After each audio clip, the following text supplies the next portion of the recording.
These are the wildest top 25 Marvel villain transformations in the movies. You are to be the new fist of Hydra. Put him on ice. We're kicking things off with a rather emotional one, as even though Bucky was the main villain in The Winter Soldier, we do realise that there's a lot more to him than being Steve Rogers' fave. Turning him from a normal soldier to a super soldier wasn't the same glorified process that Captain America got to enjoy. That too, with Peggy totally getting floored right after. Yeah, people seem to forget the amount of physical torture the folks at Hydra put this man through. Not only was he forced to do evil stuff against his own will, like assassinating Iron Man's parents, but whenever he returned from such missions, he'd get subjected to some of the most inhumane torment ever. Bucky was treated like he was less than human, and this went on for 70 years. Sebastian Stan's acting was extremely on point, especially when we see him telling Hydra he knew Steve Rogers. It just makes the whole thing so much more confusing for him. What we see from him in the form of flashbacks is just a brief outline of detailed experiences that are anyway too hard to fathom. So yeah, this entry mainly makes it to the list because of what it implied rather than what it actually showed.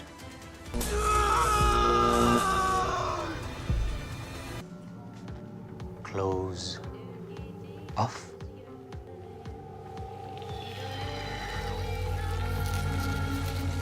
Let me tell you a little something about honey traps. They are real. Yeah, they may not always come in the form of scenes like this one, but men of culture out there need to stay strong and hold on to their Sigma male energy to stay safe out there. Anyway, as far as the glamorous Mystique is concerned, she might as well create a billion-dollar empire out of this profession because that woman can literally turn into anyone. I kind of feel bad for the Vietnamese general here because bro really believed he was going to land Jennifer Lawrence after buying a bottle of whiskey. Like, come on man, a girl like that's going to need a lot more than booze to warm up to you. Of course, the scene mainly focuses on how Mystique utilizes her powers to get herself in a room alone with the General, only to make him realize he's been duped shortly after. The part where she actually transforms and pins him to the wall was pretty slick, especially with how she turned the whole conversation around on the General. Maybe she didn't like being called baby. That's something to keep in mind the next time you're about to get honey trapped by the Queen of Disguises. Also, just for clarity, Mystique is definitely closer to a villain at this point, considering how she's still opposed to Charles Xavier and siding with Magneto. I'm sorry, Jorah.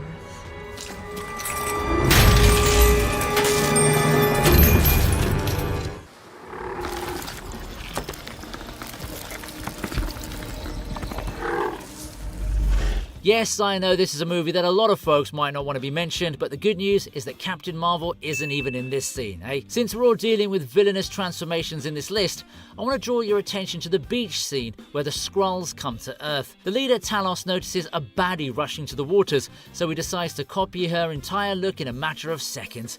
The transformation is quite impressive, considering he only needed one look at the woman to be able to completely replicate her.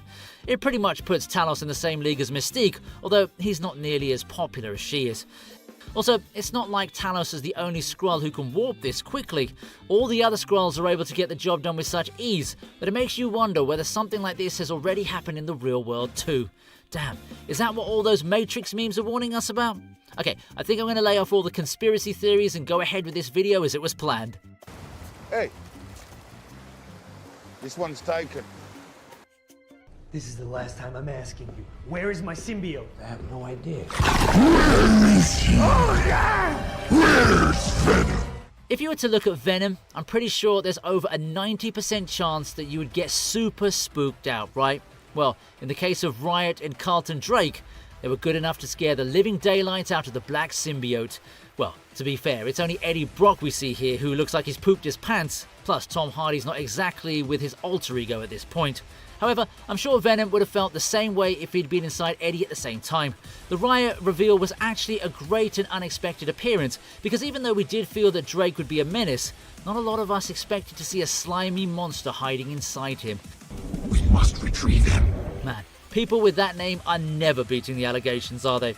On a serious note though, the timing was great, and even though we only got to see Riot for a few seconds, it pretty much summed up everything we needed to know about the movie's plot, as well as the villain's motivations. Yeah, I do personally feel that Riot is not only more skilled, but it's also a lot more menacing to look at than Venom. Holy shit!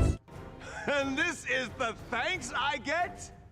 You really need to grow up. Daddy issues persist almost everywhere, and while most men would love to see them in young women, let's not forget how tons of sons out there also suffer from the same thing, just like Peter Quill, aka Star-Lord. Bro's dad literally took the life of the only woman he had feelings for over the fear that he would actually fall in love with her. Hearing a reason as stupid as that would make any vengeful son burst into anger, which is what Peter does here, but that's not what I'm covering. It's the way Ego transforms into his planetary aura and traps all the Guardians within himself without making it much of an effort at all. There's also the fact that we get to see Ego slowly regenerating after the onslaught, which may not be a transformation in a strict sense, but is still an altered form that looks way too scary to ignore. Seeing him unleash all those blasts at Star-Lord as he gave that ominous speech had all of us panicking. What greater meaning can life possibly have to offer? Because we definitely didn't know how the Guardians were going to dig themselves out of this hole. Who knew our first encounter with a Celestial would be so grand? I told you, I don't want to do this alone. You can't defeat me. No, I know. But he can. Surtur really got done dirty in the first scene of Thor Ragnarok. Bro was used as some kind of experimentation as a comedy sketch subject, just so that Taika Waititi could show us all how funny the God of Thunder could be. Oh, that's a crown. I thought it was a big eyebrow. It's a crown.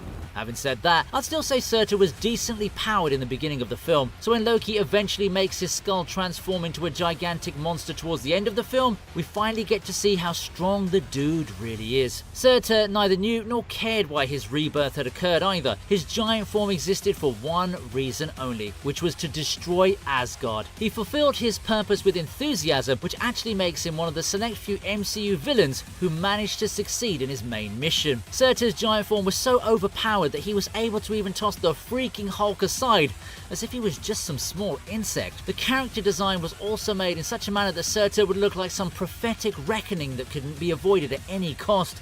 The destruction of Asgard was a massive shock to audiences all over the world, but it does go to show how much we underestimated Surtur. I really wish we got to see more of him in this form, because that would make for a very interesting showdown with the heroes.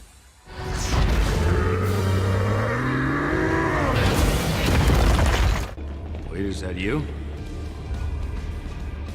Fake Deadpool has slowly been finding his way outside my hate list for quite some time now, but it still doesn't take away from the fact that he is indeed a fake version of the naughty assassin. For starters, there's nothing naughty about this guy at all. He's just some stitched up mutant who seems to have all kinds of powers at his disposal. The transformation isn't detailed or anything, but we do get to see it in bits and pieces throughout the movie. The part that got me the most was when we got to see those creepy eyeballs in the surgery room. Like, this man made it look as if Stryker was actually trying to make his version of Frankenstein's monster. Stryker finally figured out how to shut you up. The final product that we got to see towards the end may not have been the Deadpool we wanted or even deserved, but it was definitely a spookier version of Ryan Reynolds, so I'll qualify it to be on the list. As much as I hate the idea behind this decision, I'd have probably placed it a lot higher up in this list had it been more detailed in its presentation. Yeah, I still do and always will give chances to scenes I'm not a fan of, and that's true equality. The one thing I know better than anyone is my own work. Seal the room. Shoot it. Being the Wolverine is super cool, and it's become such a thing that people try to imitate it more often than not. One of those people happens to be Mystique, although she manages to pull it off with tons of sass. I've got to give it to Hugh Jackman for playing a Mystique who's pretending to play Logan. Those subtle movements had to have been an intentional acting choice, so I feel the producers should have just chimed in and given him a raise for that alone.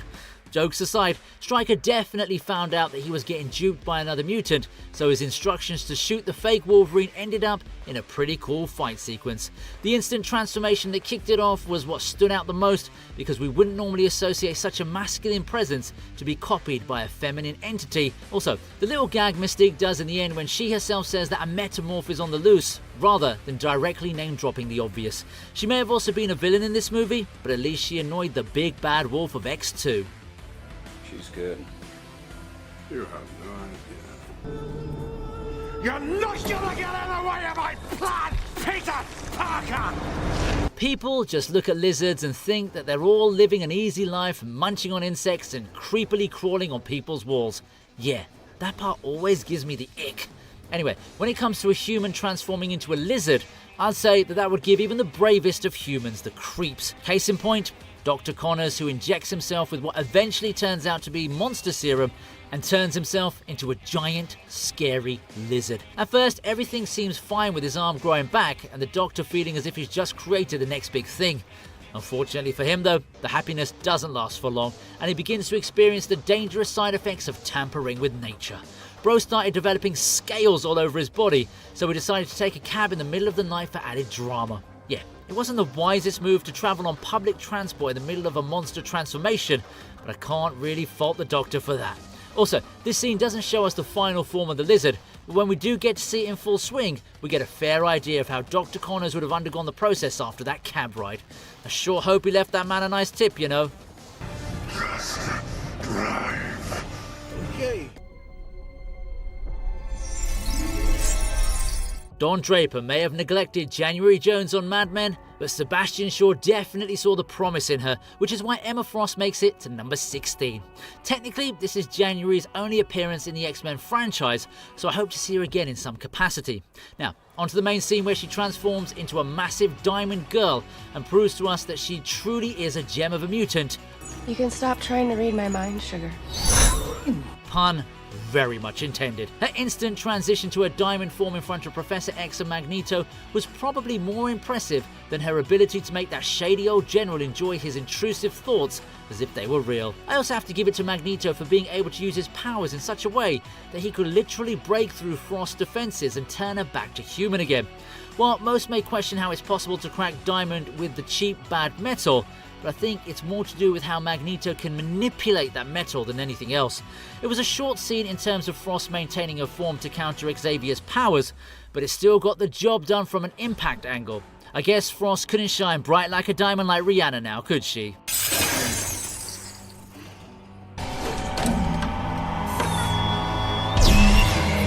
The Absorbing Man is not a name you'll hear regularly, and for good reason. That dude is definitely never going to be a contender for Father of the Year. I know Absorbing Man and Brian Banner aren't supposed to be the same person as per the comics, but I suppose the creators wanted to make a metaphor out of the toxic father trying to absorb everything from his competent son. Either way, it works well for this plot, and this transformation scene definitely adds more depth to the main villain, who only gets revealed towards the end of the movie. Seeing Mr. Banner transform his hand and then merge with metal totally got me curious, and it wasn't until he beat down that guard did I understand what was going on here. You know, people like to hate on this movie for being weird and stuff, especially with the CGI, but this particular scene has effects that still stand tall to this day. Also, if you're going to compare this to the mess that was She-Hulk, it should be winning Oscars left, right and centre.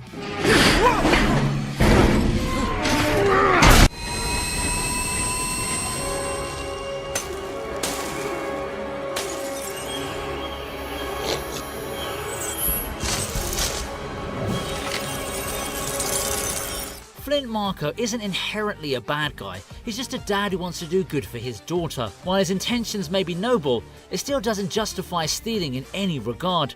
That kind of life will only turn your legacy to dust, or in this case, sand. Escaping the law may have been easy for the dude, but there was no way for him to escape this massive experiment which, honestly speaking, shouldn't really be that easy to break into. Those unsuspecting supervisors also should have done a better job at identifying the man, because he was definitely not some odd contamination that you could casually ignore. Either way, we got to see a pretty intense transformation, and I particularly love the part where Flint could see his own hand disintegrate in front of his very own eyes.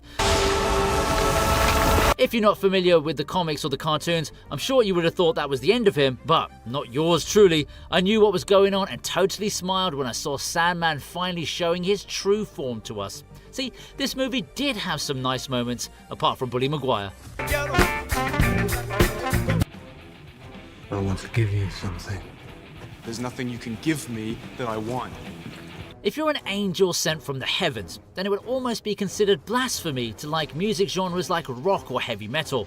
Well, that logic doesn't apply to angels created by the mutant gene, as could be seen here with the coincidental name of, well, Angel.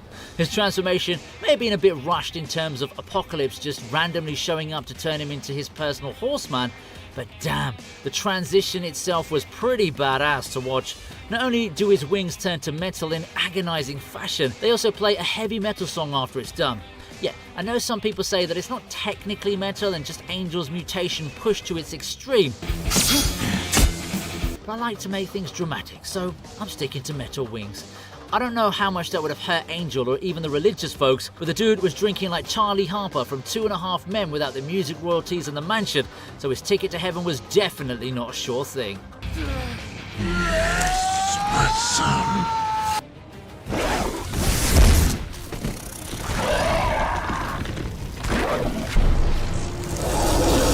A lot of people like to talk about Thanos as the big baddie, or maybe one of his followers, but I think everyone just blatantly ignored Curse, who definitely had the potential to become an alpha level villain. This dude could easily smack Thor down, and let's not forget the fact that he was able to smack Mjolnir as well, which normal folks can't really do. If he hadn't been destroyed in Thor: The Dark World, the execs at Marvel could have done so much more with him. Anyway, what I want to focus on is the transformation, which happens in the dungeons of Asgard. Honestly, these dungeons look more like 5-star hotel rooms to me, so I personally wouldn't mind getting arrested if I was there. Okay, look, on to Curse now. His transition surely looked painful, but he was already strong enough to take that, which is why his final form looked even deadlier. The way he takes down everyone around him and smashes through the dungeon gates was super impressive. I'd actually call Curse the final evolution stage of the Yard Predator. Those guys are way too similar for there not to be some kind of inspiration.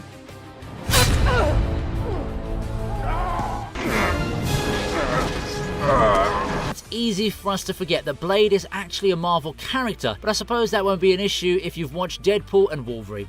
Of course, back in 1998, the only way the general public knew of Marvel was through the OG Blade film, which had a pretty cool transformation. Deacon Ford absorbing the powers of La Magra was an epic moment directed to look like we were actually in the middle of some cult sacrifice. Stephen Dorff plays his role to the T, especially when he asks everyone if they're thirsty. Is everybody thirsty? I hope you're all very thirsty. The transformation always looks better when the acting enhances the final form. So, of course, Ford's final body wasn't too different from his original one, but the powers he portrayed after surely were. Plus, as weird as it may sound, the ladies totally loved him with those predatory vampire teeth. Yeah, I guess I'll never understand them in this lifetime. Well, at least he gave us a great final battle against Blade, right? Sometimes you gotta do things yourself.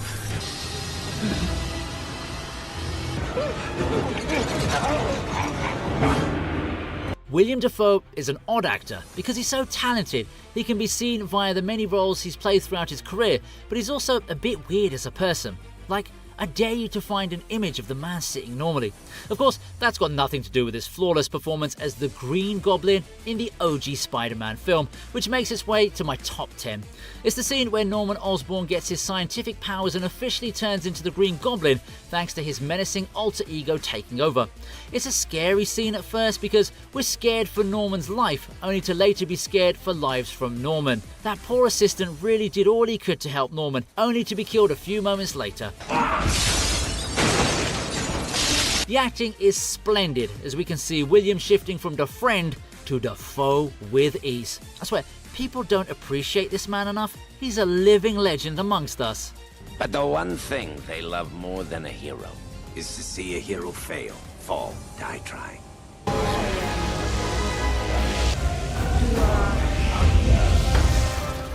It's obvious that En Sabah Nur will first come to mind. This dude was overpowered beyond imagination, and even though he got fried harder than some KFC towards the end of the movie, it doesn't take away from the fact that he's a supreme being. Now, the transformation of Apocalypse is something that happens right at the very beginning of the movie, and it's filled with action, so we know something big is about to happen. The transformation in itself is pretty mellow because it's basically just watching Oscar Isaac turn blue. However, the fighting that goes on around his body is what elevates this sequence to something of way further importance. The effects were quite cool, and I love how normal humans were enough to cause so much damage to Apocalypse and his brainwashed followers. It was a great way to start the movie, but unfortunately, the rest of it felt us leaving a little bit underwhelmed.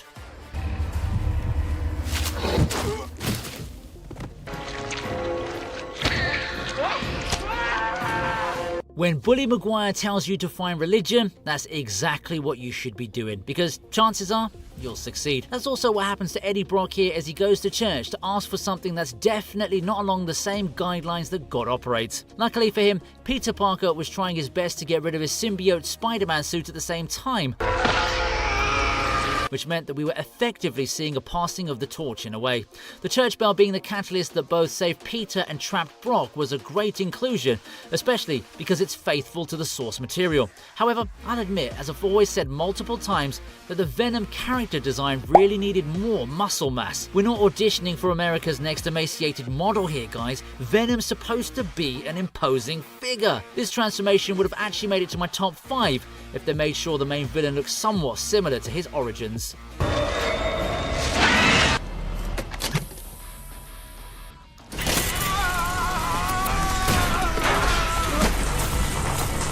The Spider-Man entries are really getting a lot of entries on this video, aren't they? Well, if your villains have such great transformations, it's hard for me to ignore them. And in this case, we're looking at how Max Dillon gets turned into Electro thanks to some spooky eels. The process of getting electrocuted into a villain is scary enough as it is.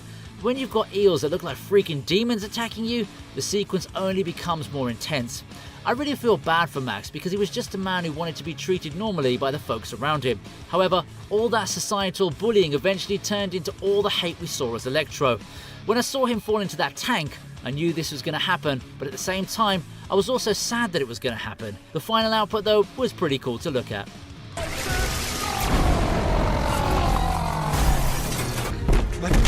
Clearly it works. Let's assume you don't understand a word I'm saying, but... Tim Roth is a great actor who's performed multiple roles with precision. One role in particular, though, hit hard to a lot of comic fans, which was Emil Blonsky in The Incredible Hulk. This soldier was highly skilled and definitely be your ace card in any situation. However, when you're facing up against the freaking Hulk, you're going to need your own cheat code, which in this case was transforming into Abomination. The reason this lands so high up on the list is because the final product looks terrifying, and I would do everything I could to get away from this beast. It's a great reveal right at the business end of the film, and we get to see a brutal fight after that, which served as the cherry on top of the cake. You don't deserve this power. Also, I officially do not recognize the Abomination from She-Hulk, because that version only lives up to the definition of his name and nothing else. Is that all you've got? I think a lot about meteors, the purity of them. Boom. Kelly Clarkson put her heart and soul into singing "What doesn't kill you makes you stronger," didn't she? Well, one person who took that very seriously was none other than Mr. Ultron, who made sure his final form would be very difficult to defeat. After losing to Iron Man in a 1v1 encounter, Bro realized he was going to need a whole vibranium body if he was going to execute his plan, and he did it with such subtlety that it shocked even the hardcore comic book fans. The credit for this entry will go to the director because it's very unsuspecting with the way Ultron talks to Natasha Romanoff. He's clearly getting on her nerves, even though she tries to use the same tactic as she did on Loki. That kind of strategy won't work on an AI robot, and Mega Ultron proves it instantly when he tears his old body apart to reveal a bigger, badder version of himself.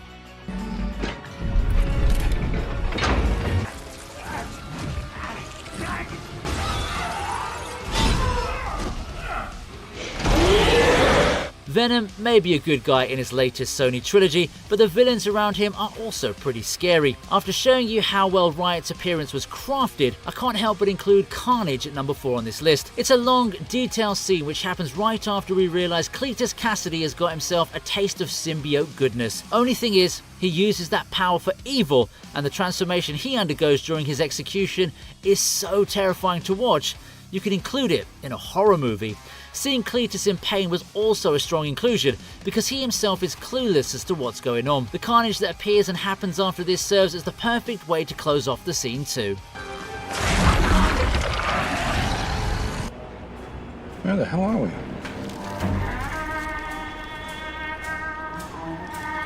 Mystique was always going to be present across multiple scenes in this list because her powers dictate her domination. Now, she's definitely impressed on multiple occasions, but the first and most distinct impact she left on audiences was when she bamboozled Senator Kelly in the helicopter. The suddenness with which she reveals her true form to the senator was timed to perfection, and the smacking she gives him right after was definitely an extension of the transformation, although it did look a little bit funny as well.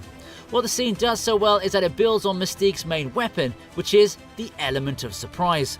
The look on Senator Kelly's face was exactly what you'd expect from anyone witnessing such a transformation in real time.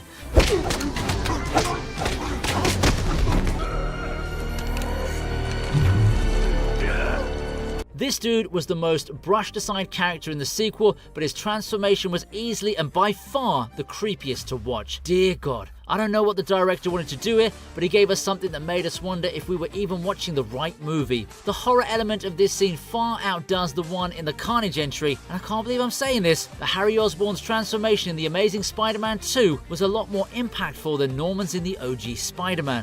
Jesus Christ, what's even going on with his muscles and bones here? Yeah, that dude who ran away when he had the chance was easily the smartest decision I'd seen in the entire movie.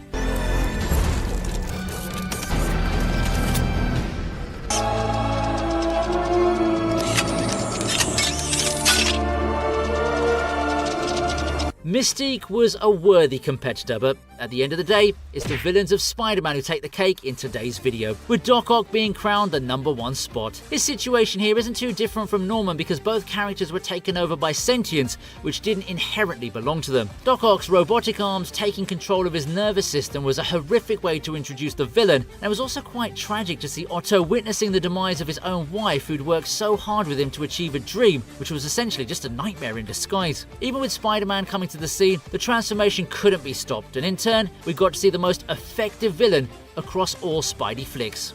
Nothing will stand in our way! Nothing! Hope you liked the video, please subscribe to the TV region, and here's another video I know you're going to enjoy.